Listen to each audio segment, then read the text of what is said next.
My name is Busayo and I just thought I should introduce myself as your host on Broken Road podcast. We'll try and make it a weekly podcast, and the foundation for Broken Road is based on Isaiah chapter 61, verse 1, which says that He has sent me to comfort the brokenhearted and to proclaim the captives will be released and prisoners will be freed. Our vision on Broken Road is to proclaim healing, freedom, and liberation from abuse. Hello everyone, and welcome to another episode of Broken Road. Broken Road is that platform where we proclaim healing, liberation, and freedom from abuse. My name is Busayo. I'm your host. I'm glad to have you here with me today. So today on Broken Road, we'll be considering the topic which I titled A Cry for Help. A Cry for Help was actually inspired by the past week's events which occurred in Houston, Texas. We had a snowstorm. If you're familiar with Houston, for the most part of the year, you know that we have warm weather. So for a snowstorm to occur in the middle of winter is actually a strange thing. And to now compound our problems, we had power outages and even some experienced lack of water. So I found it particularly, I don't want to use the word traumatizing, but it was a difficult period for me because on a normal day, I'm very reactive to cold temperature. I'm always cold. Like when everybody is warm, I am cold. So I found the entire episode debilitating. I couldn't do anything. I just sat down in one place. I was trying to brave that storm. Like we used our fireplace that we haven't used before in the 14 years that we lived in our house.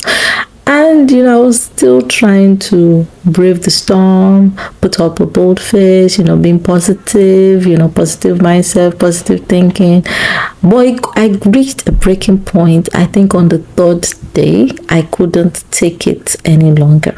And one of the things I've been learning during my practicum, as I mentioned in earlier episodes, I'm a student at the Houston Baptist University, currently studying clinical mental health counseling. So right now I'm doing my practicum at Apollo Center, and I'm assisting a seasoned counselor in facilitating a parenting class. And what we've been trying to do is teach on emotional intelligence. So one of the exercises that we're made to do, I believe on maybe the second class, was to name our emotions. And I decided to name my emotions during the snowstorm, and I came up with some really, really colorful words. So I felt overwhelmed by the situation. I was sad, and I now took it a step further by posting my emotions on my WhatsApp status. I was like, I'm naming my emotions this morning, and the response I received, I'm so thankful to all my friends and relations that reached out to me, because people didn't understand what was going on with me until I actually spoke about it. Then there's also a group that I'm part of on WhatsApp, which is facilitated by a close friend of mine, and the group is on healthy lifestyle. So we do different health related challenges through the year. So, and I went on there as well, and I just opened up to everyone. This is what's going on, and the response I received was also encouraging. I even had two friends open up their houses to us. They offered to take us in during that time period, and one, she wasn't even home at the time. She said their light was erratic, but they did have, at least they were getting some power. So she said we could go in there. She was going to give us her home code. I found it very, very overwhelming, and the outpour of love and support I found very helpful, and it alleviated my feelings, the negative emotions which I was going through. So I thought this might be a good topic to introduce on Broken Road as well, because I know that when you're when we're going through abuse, we can be overwhelmed by or flooded by different negative emotions, that we may not even be able to recognize or actually acknowledge. But in reaching out to someone whom we trust, it can go a long way in our healing process. One of the studies that I found while preparing for this topic said that people who have been maltreated reported greater difficulties in identifying emotions, that they have a lack of emotional awareness or clarity. So it's normal when if you're going through abuse or if you've been through abuse, it is perfectly normal for you to have a lack of emotional awareness. That's normal. There's even a term which is called alexithymia. It is used to describe where there is no words, where people can't place their feelings with words, or they can't describe their feelings. Researchers found that it was paramount in people who have been in concentration camps, and also for those in dysfunctional families or those who have experienced abuse. So it's normal for you not to be able to put your feelings into actual words, and that makes it difficult to communicate what you're going through to people. So if you don't even know how, if you can't even put your own feelings to words, or you don't even recognize those feelings, then how are you going to tell other people? How are you going to express it to other people? And this can even pose some challenges during the therapeutic process if you decide to go into therapy. So another thing that I found about this alexithymia is that it's actually our body's response to trauma.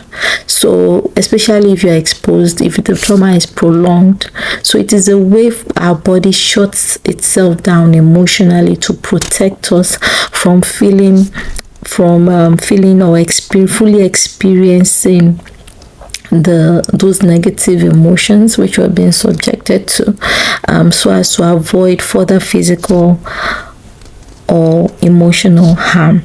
And it has three components to it. So there's the difficulty in identifying feelings, difficulty in expressing feelings, and external orientation that avoids thinking and reflecting about the internal experience. It's normal, perfectly normal, because if you've been through a traumatic situation, or such as being exposed to prolonged abuse, or maybe you've been raised in a dysfunctional family, it's normal for your body to respond in that way, to shut itself down emotionally so that it doesn't fully grasp the impact of the abuse that one might be experiencing.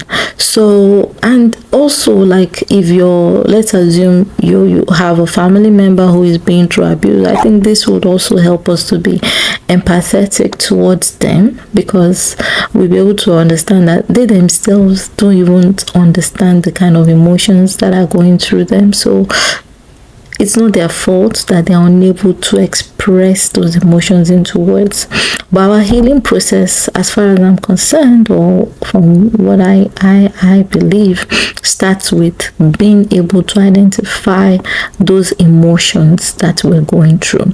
So I think mindfulness techniques, might be helpful, where we ask ourselves, when we're in a particular situation, what are you going through? What are you feeling right now?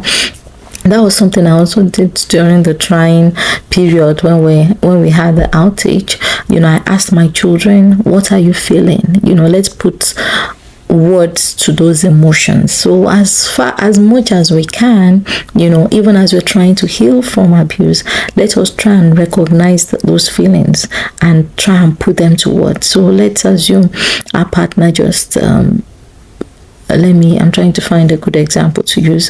Let's assume it's an intimate relationship now, and maybe a spouse or a significant other put us down. So at that time, when we've those emotions, rather than numbing ourselves from feeling those emotions or just brushing it aside, let us name it. What exactly am I feeling? Am I angry with him right now or her? Am I sad? How is this making me feel? And I think it's even, to be honest with you, I think it's instrumental to healing, because when you fully grasp and understand what you're feeling, okay, you understand this is how this relationship is making me feel, this is how these words are affecting me, you begin to gain an awareness of oneself. Okay, I don't like this. This is the impact it's having on my health. This is the impact it's having on my emotions. This is the impact it's having on my work. That's, we begin to gain clarity, and that clarity in itself is going to help drive us or motivate or move us towards the right direction, and also to be able to take some decisions which might be helpful to us. Then for those of us in therapy, being able to name our emotions would help and guide our therapists in assisting us.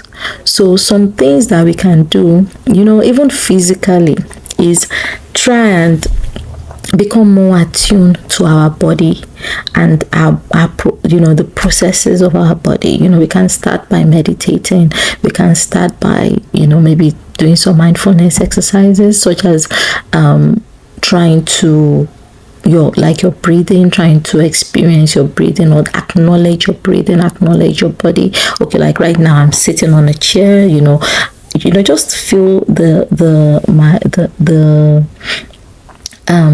place where my body rests on the chair, just acknowledging myself, being present within myself. What am I doing right now? What am I thinking about right now? Such things helps to at least bring some more clarity and self-awareness to us. So those are for this week.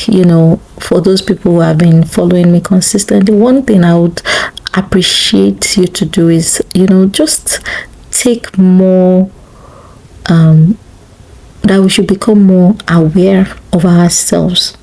So whatever it is that we're doing, whether we're at work, let's just take some little time to examine our emotions as we're performing each of those duties. Even some of us might be in a situation where the abuse we're experiencing is at the workplace. Let's acknowledge those feelings. Okay, this is what this person is doing to me at my work that is affecting me, and this is how it is affecting me. Okay, I'll give an example.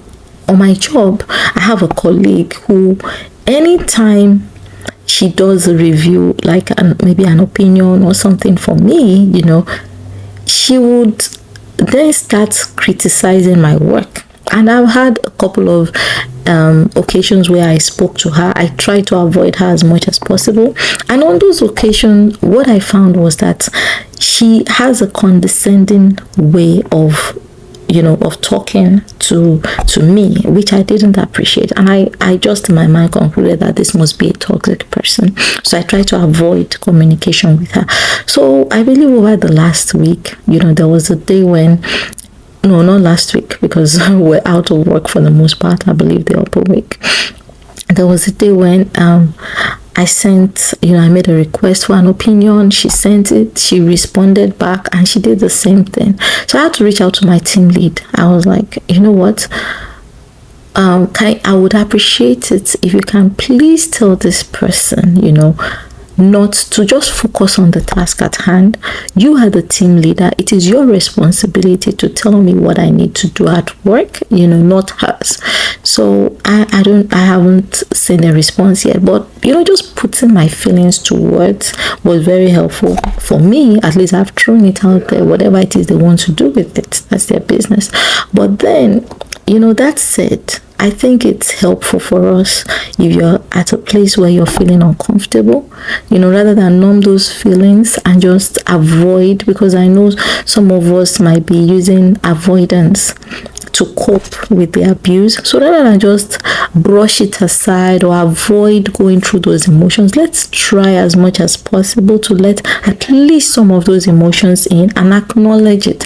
Okay, if you're at a workplace where you're uncomfortable, this place is making me uncomfortable. Then you start asking yourself, am I productive? Then it could help one. It could lead one to a logical conclusion of whether to stay in that job or not, because if it's something that is affecting your mental and emotional well-being such that it is impacting your performance, then what's the point?